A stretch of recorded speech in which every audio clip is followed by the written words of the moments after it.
Alright, okay. Dear students, in this video we are going to see methods of sterilization. Under this topic, we are going to see advantages and disadvantages of microorganisms, need for sterilization, and some of the important definitions and methods of microbial sterilization. These are the four topics that are going to be covered in this sterilization topic.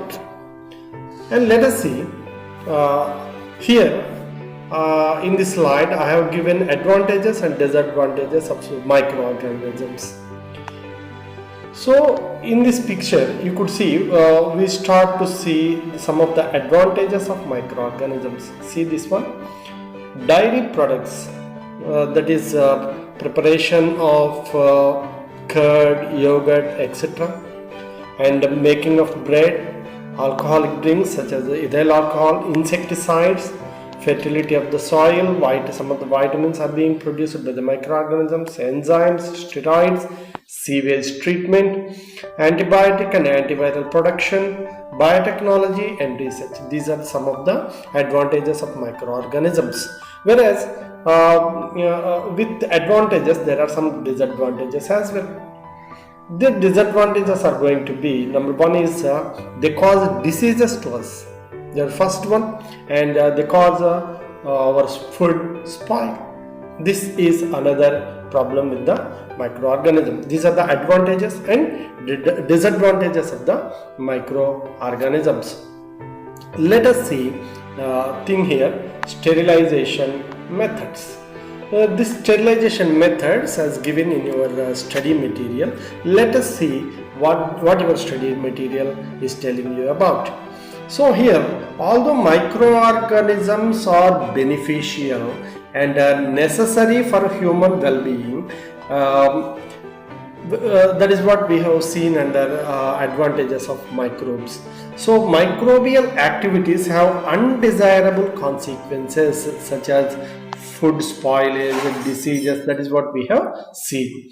To minimize their destructive effects, it is essential to kill a wide variety of microorganisms or inhibit their growth. So you need to kill or inhibit their growth. The goal is twofold: to destroy pathogens and prevent their transmission, and to reduce or eliminate microorganisms responsible for the contamination of water, food and other substances. Let us see this. Sometimes it is necessary to eliminate the microorganisms completely from an object, whereas sometimes only partial destruction may be required in other situations. The control of microbial populations on inanimate objects like utensils, surgical instruments is of considerable importance. So somehow or the other we need to kill, destroy, we need to stop the growth of the microorganisms so that we could be in safe position from diseases that are caused by the microorganisms, and our food would be safe from the microorganisms. That is what we need to kill these microorganisms or restrict the growth of the microorganisms. So let us move on to another slide. Here I have taken some of the very important definitions.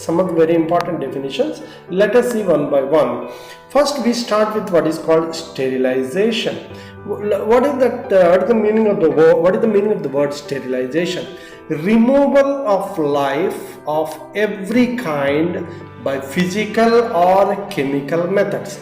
If you could able to remove all the microorganisms from a surface by the physical or chemical methods, you could kill all life forms, all microorganisms from the surface. That is called sterilization. What is sterilant? So in order to sterilization, you need some agent, some method you need to use to kill. So that agent or method is said to be sterilant.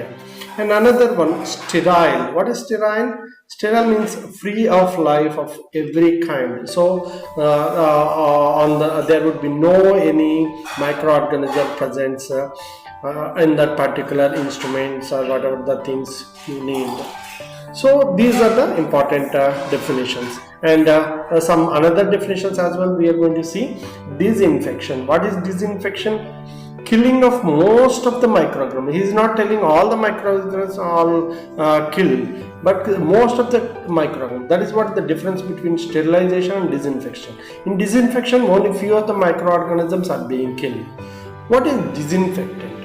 A chemical substance used to kill microbes on surfaces, but too toxic to be applied directly to the tissue. So disinfection, disinfectant, sterilant, sterilization. So these are the things. And another one, septic. What is the meaning of the word septic? Septic is a presence of pathogenic microbes. Pathogenic means disease-causing microbes in living tissue. That is called septic condition. Aseptic. A means no. Or absence of pathogens, pathogenic microbes. That is aseptic condition. And antisepsis. This is another one. Inhibit or eliminate the microbes on skin or other living tissue. That is what is called antisepsis. And another one, bactericidal. What is bactericidal? The agents that kill bacteria are called bactericidal, whereas some agent that kill fungus is called fungicidal, virucidal if they kill virus. So these are the agents that kill different microorganisms. And what is this one? Bacteriostatic. Bacteriostatic means that inhibit these are agents or methods that inhibit bacterial multiplication. They don't allow the bacteria to grow further. So bacteriostatic action is reversible by removal of inactivation of the agent. If you remove that bacteriostatic agent, automatically the bacteria start multiplying itself. So these are what is called some of the definitions that are important for the to know. And let us move on to the another slide. Here this is very important topic. Here we see methods of sterilization and disinfection.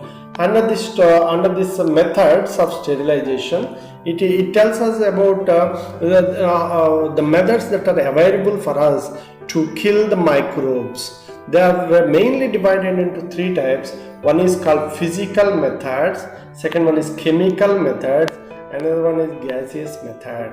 Physical method by applying heat or by applying filtration technique or by applying some radiation. If you could able to kill these microorganisms that are come under what is that one? Physical method. By applying some chemicals to kill these microorganisms, then it is said to be chemical methods. Even gases are also some kind of chemicals, but these gases, only some few gases are there. Ethylene oxide is one gas I have written here. These gases, by application of these gases, also kills the microorganisms. Altogether, how many methods are there? Physical, chemical and gaseous. In physical method, what are there? Heat, by you could kill microorganisms by filtration, by radiation, by applying of different chemicals, and some gases also have the effect that can potent to kill these microorganisms. So let us move to see one by one in the for the slides. The first one that we are going to see, the heat. The heat sterilization. What is this one? Heat sterilization. So you apply heat to destroy this bacteria. You apply heat to destroy these microorganisms. And mainly heat sterilization is mainly divided into two types. One is dry heat, another one is called moist heat. What is this? What is the difference between dry heat and moist heat? Generally, moist heat uses water to kill these microorganisms. Steam is being used here, whereas dry heat won't use any sort of water to convert into steam. No steam is being used in dry heat, whereas moist heat uses steam. And in dry heat, microorganisms are killed by charring. Charring means you kill them by heat. They charred by the heat. And another one is the oxidative damage and denature of cellular protein. What's the meaning of the word denature of proteins? Each and every cell used to have so many proteins. Some proteins act as enzymes, act as different. They have different roles, and in order to work a particular protein, it should be in a proper form. It should maintain a proper structure. But due to the heat, the protein loses its proper structure, so it becomes inactive. That is called denaturation. So this denaturation is brought about by this dry heat, and whereas moist heat, microbes are killed by denature and coagulation of protein. Same thing is happening here. So anyhow, here in heat sterilization, we are observing two types. One is dry heat, where steam is not being used, and moist heat, where steam is being used. One kill the microorganism by charring and denature of proteins, another by denaturation and coagulation of proteins. And now we are going to see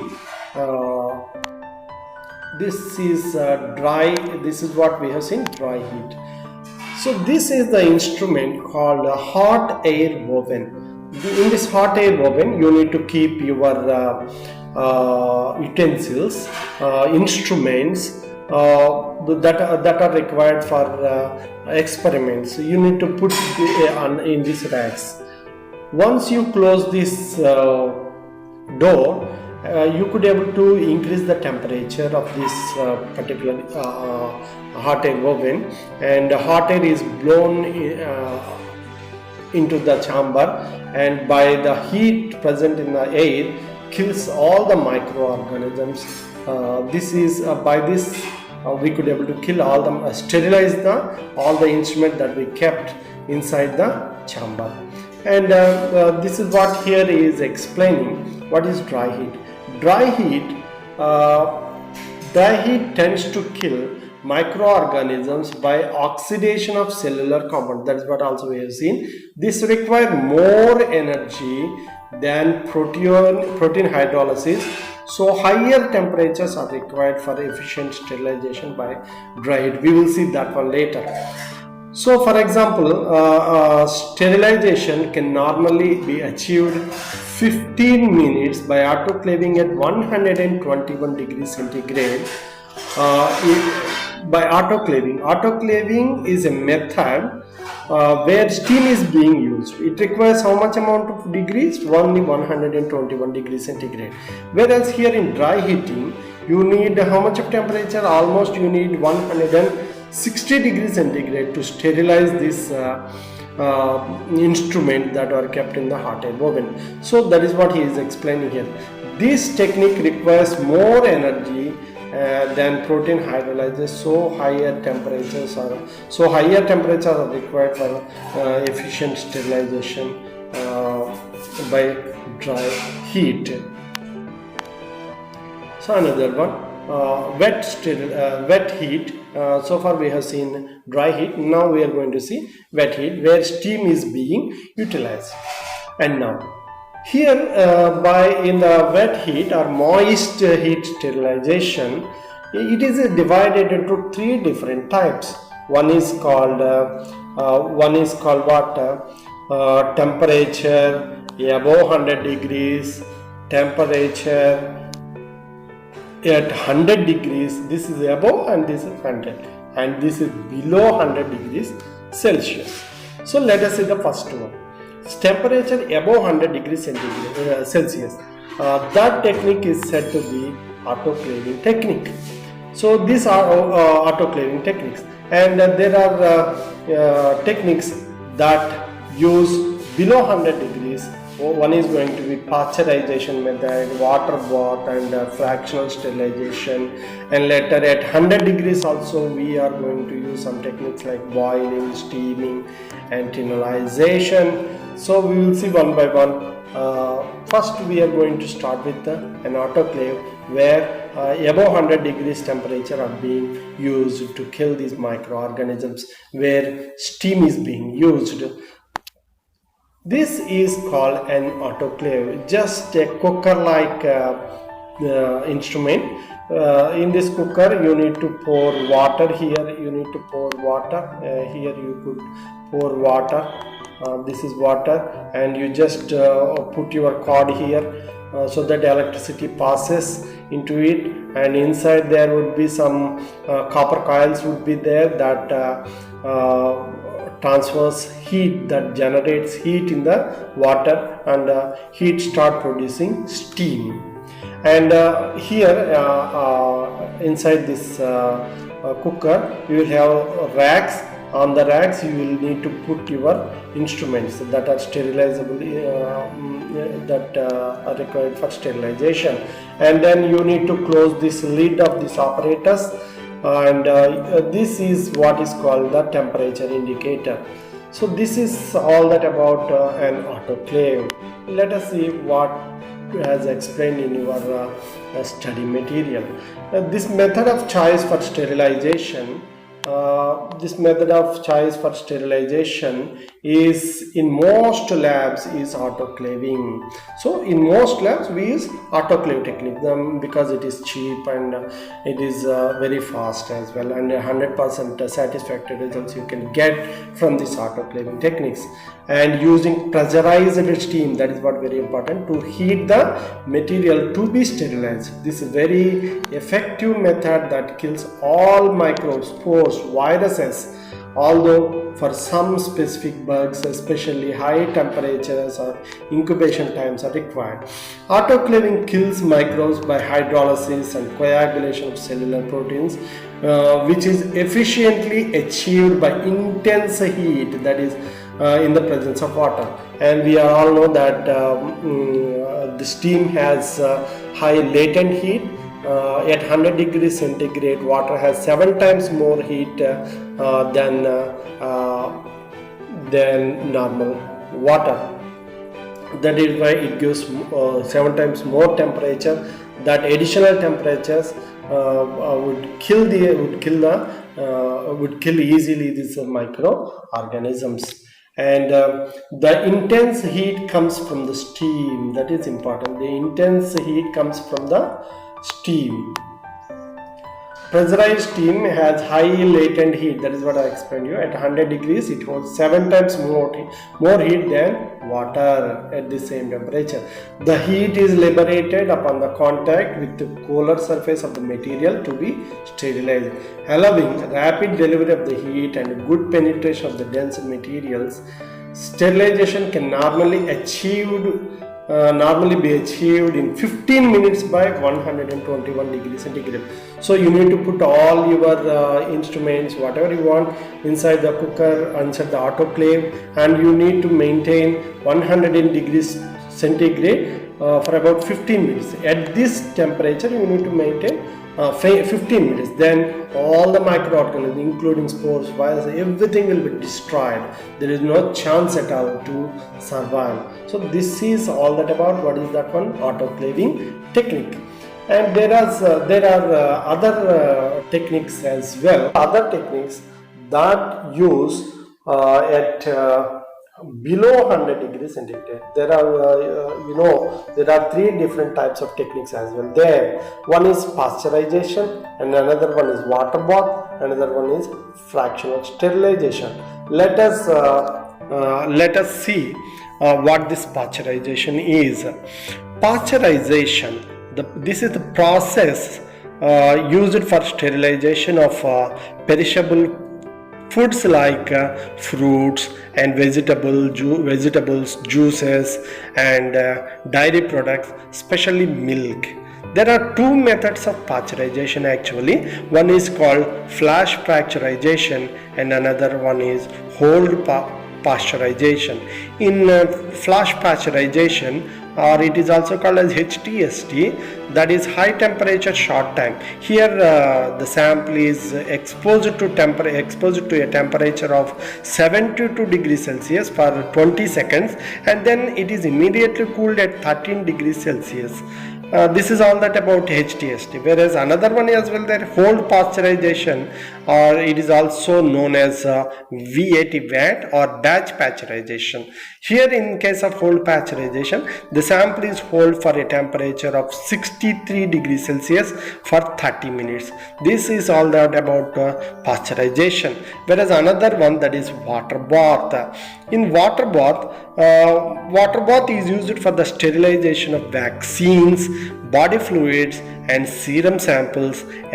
This is generally the samples of these generally kept at 60 degrees Celsius for 60 minutes. This is all that about water bath. And another last one is going to be fractional sterilization. Here samples are heated for 3 days for about 80 to 85 degrees Celsius for 30 minutes.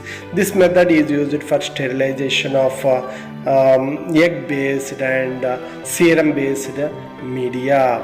And there is another methodology as well there that utilizes temperature 100 degrees Celsius to kill the microorganism.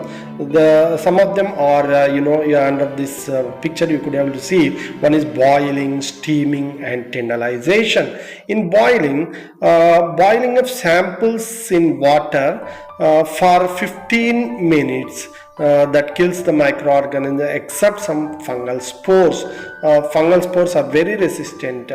We cannot kill these fungal spores by this boiling technique. And another one is steaming. In the steaming procedure, the samples or culture media is exposed to a temperature of 100 degrees Celsius for 90 minutes. At this time and temperature, all the microorganisms except some fungal spores get killed. This method is used for sterilization of some culture media which are sensitive for high temperature.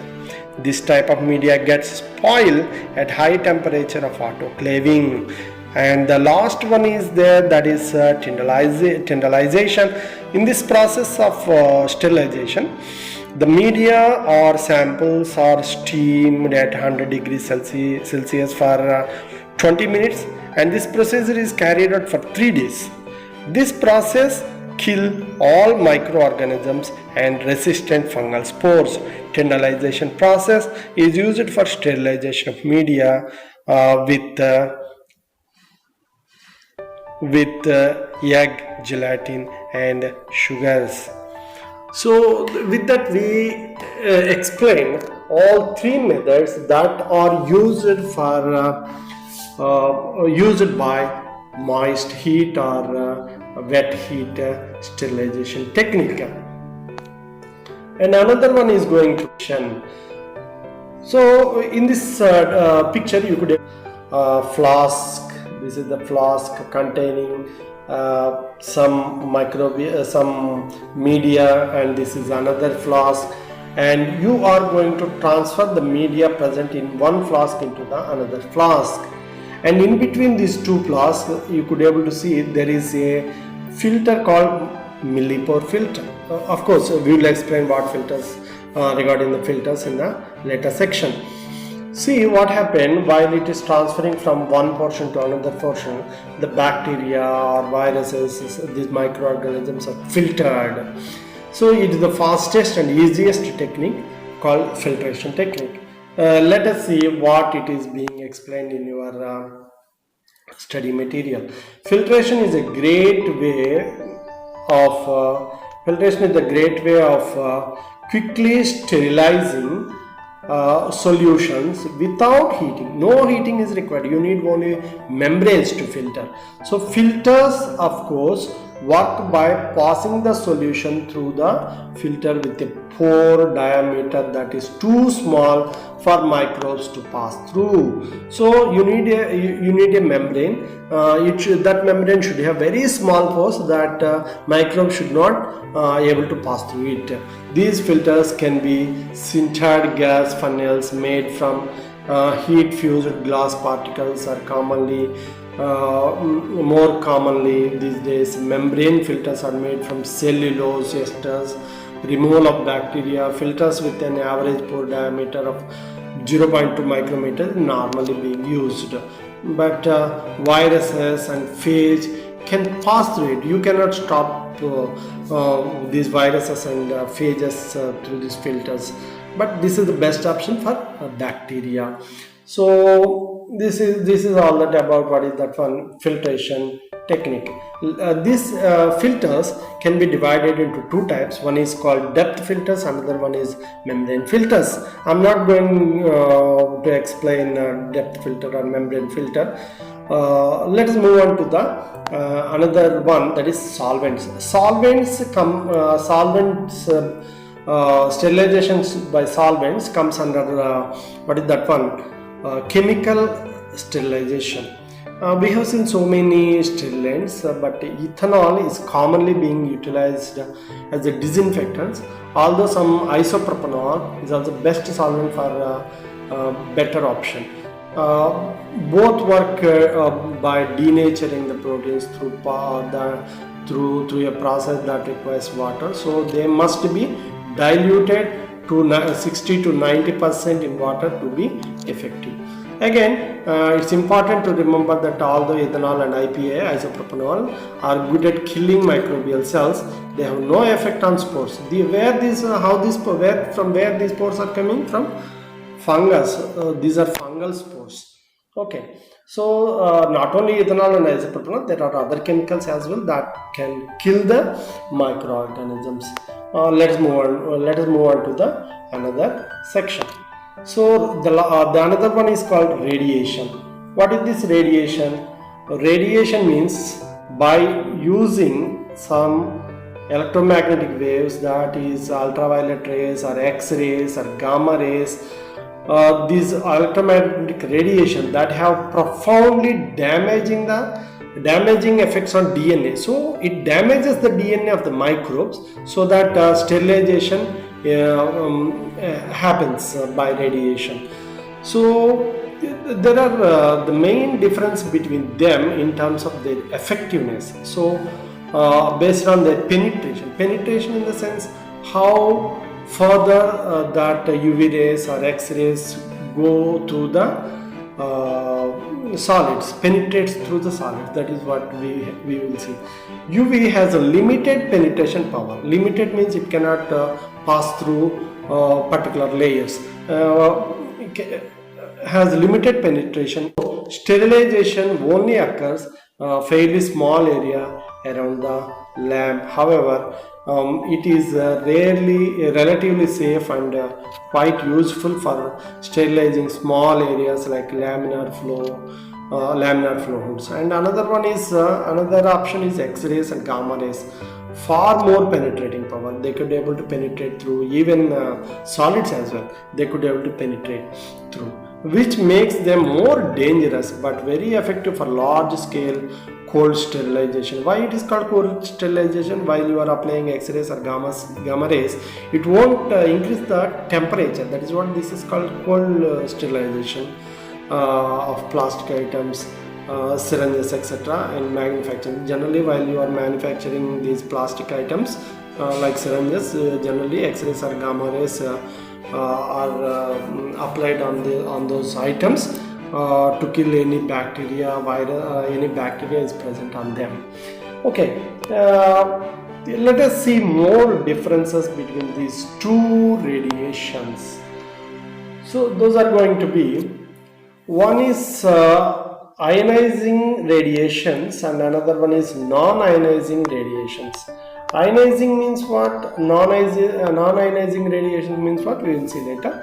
Ionizing radiation have high penetration power. High penetration power, what are the examples of high penetration power? We have seen X-rays and gamma rays have high penetration power, including cosmic rays as well.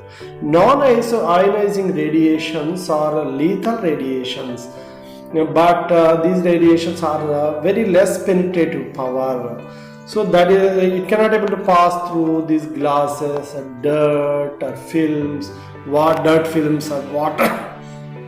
So these are non-ionizing radiations are nothing but UV radiation. Okay, and then these ionizing radiation causes breakdown of DNA of microorganisms without increasing temperature. That is what cold sterilization. That is what we have seen in the previous section. So these radiations, non-ionizing radiation, used to sterilize clean surfaces in operation theaters and laminar airflow, whereas ionizing radiation destroy all the microorganisms but cannot spores, but cannot affect viruses, so it cannot able to kill viruses. So here in non-ionizing radiation, what are the examples? Ultraviolet rays, IR rays, these are some of the examples. So these are the ionizing, so X-rays, gamma rays, cosmic rays, these are comes under ionizing radiation, whereas UV rays, IR rays comes under non-ionizing radiations. So let us see in a bird's eye view whatever we have seen so far. We have seen three methods. One is physical, one is called physical method, where heat is being used to kill the microorganisms.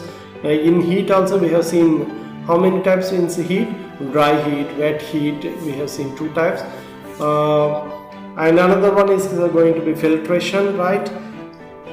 Where different filters are being, membrane filters and depth filters are being used to separate these microorganisms. And radiations, UV rays, and what is that one? IR rays, and what is that one? Gamma rays, cosmic rays. These X-rays are being utilized to kill these microorganisms. Whereas another method is going to be chemical method. In chemical method, different, we have seen alcohol, ethyl alcohol and isopropanol. There are not only alcohol, there are several other items as well there. These are all can have the capacity to kill these microorganisms. Whereas some gases as well there that can also kill these microorganisms. One such example is ethylene oxide. So with that I am concluding this video here. Hope you all doing well. Thank you.